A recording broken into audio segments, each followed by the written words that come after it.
Friends, welcome to this lecture. Today we are going to see the term range of alpha particles. What does this word, the range of alpha particles, mean? Suppose that we are having a source of alpha particle and we are placing it in front of any material, any matter. It may be a wooden block, a metallic block, or a block made up of lead and so on.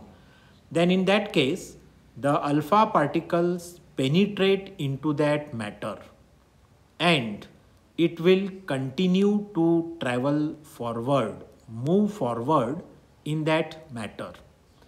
And after traveling a certain distance, the alpha particle suddenly comes to rest.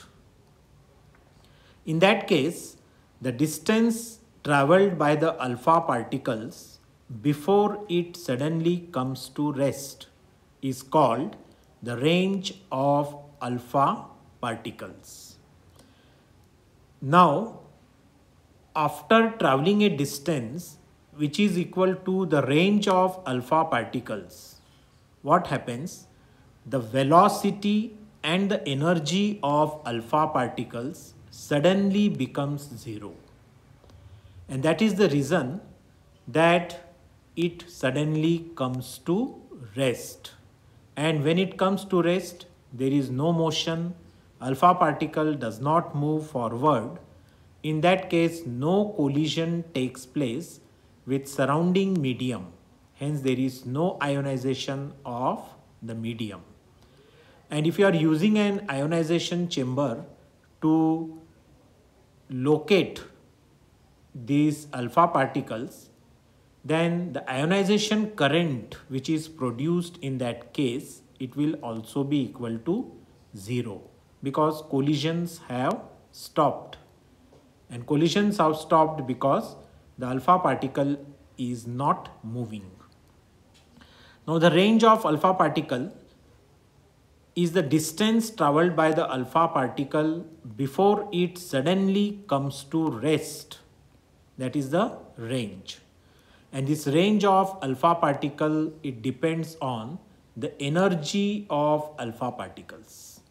If the energy is more, then it can travel a longer distance within that matter and then it comes to rest. In that case, the range is more. And if the energy of the alpha particle is less, then it travels a shorter distance. And in that case, the range will be small. Now, the range of alpha particles depends on its energy, and energy of alpha particles depends on the source that is emitting it.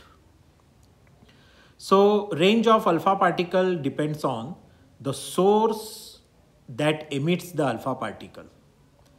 It also depends on the energy and velocity of alpha particles. If energy and velocity is more, the range will be more. And if energy and velocity is less, the range of alpha particles will be less. And it also depends upon the absorbing medium that is penetrated by the alpha particles, means the medium through which the alpha particle is moving. Now this is the experimental setup to measure the range of alpha particles. Now if I want to explain it briefly, then this experimental setup was given by a scientist called Bethe. And this setup, it is used to measure the range of alpha particles. The setup consists of a lead box inside which a source S of alpha particle is kept. We can see it in that figure. The lead box contains the source S of alpha particles. P is a metallic plate and G is a perforated metallic gauze. It is having small holes. And these two plates are kept parallel to each other and they are connected to a very high voltage source.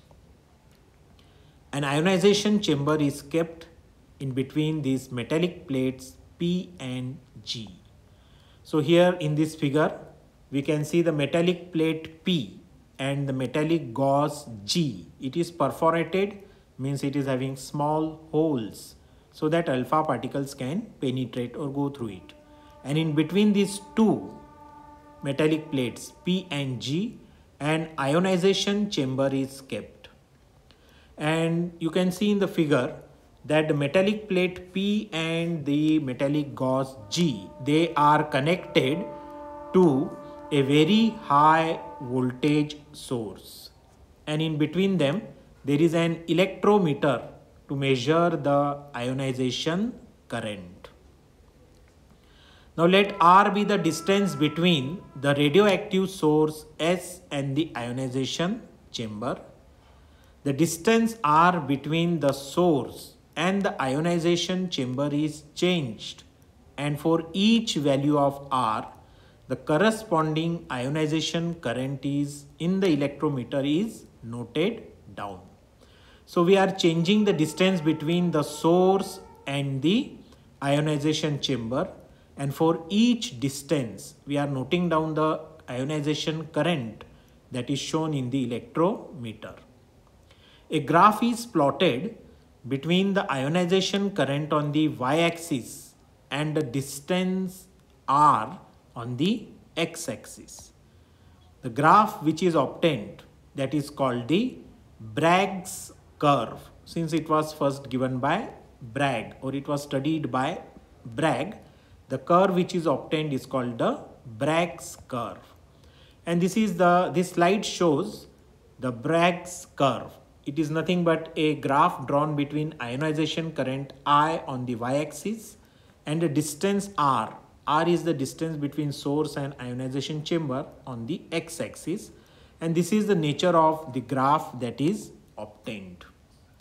Now what do we see from this graph? That the ionization current remains constant for a certain distance r0, and then it suddenly drops to 0. The ionization current initially remains constant up to a distance r0, and after r0 it suddenly drops to 0. The distance r0, the distance r0 up to which the ionization current remains constant, that distance denotes, or it gives, the range of alpha particles. So ionization current remains constant up to a certain distance. Up to that distance is called the range of alpha particles. And beyond the range of alpha particles, the ionization current suddenly drops to 0. Now why does the ionization current suddenly drops to 0 after a distance r0, which is equal to the range of alpha particles? Now we have discussed here that range of alpha particles depends upon the energy or the velocity of alpha particles. Now after traveling a certain distance which is equal to the range of alpha particles, the energy and the velocity of the alpha particles becomes 0. And if the energy and the velocity becomes 0, the alpha particles cannot move forward. It suddenly stops. And hence, after the distance equal to r0, since the alpha particle stops, there are no collisions with the surrounding medium. And since there are no collisions with the surrounding medium, there is no ionization of the medium, hence no ionization current is produced after a distance r0. And since the ionization current is not produced, the current suddenly becomes 0 after a distance r0, and therefore the current drops to 0. And therefore we get the Bragg's curve, which shows that initially there is a constant ionization current, and after traveling a distance equal to the range of alpha particles, the current suddenly becomes equal to 0. So that's all about the range of alpha particles.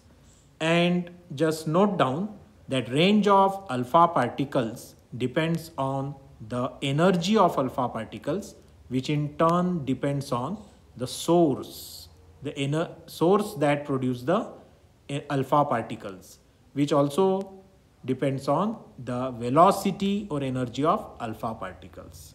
So that's all